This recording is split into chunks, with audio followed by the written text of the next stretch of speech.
So this is the breakfast buffet at Campanile in Venice, Italy. Ito, breakfast buffet kami ngayon. Before we head to yung mga attractions dito like the gondola. Yung iba, nakalimutan ko kung ano.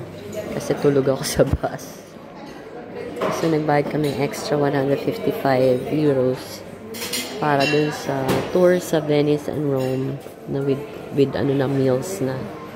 So this is extra, yung additional from our European package tour na binayaran. Okay, I'm telling this to myself. Para matandaan ko. Iba na. Ibang ano ngayon, na? Yeah, iba. Iba. 4 stars talaga. So, uy, there's an apple cake. Bacon, sausage.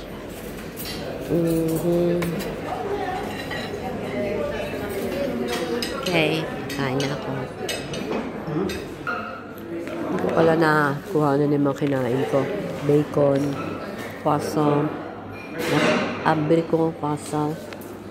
Tapos, ano pa ba kanina? Coffee.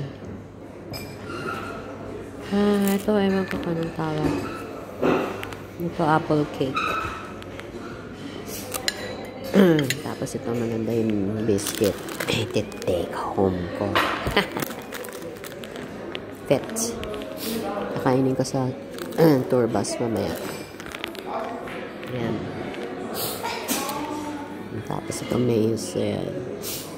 Favorite ko yung mayo na yan eh. Wala na akong mabili dyan sa Shopee eh. Tapos hot chocolate naman, chocolate shop. Okay, bon petit again.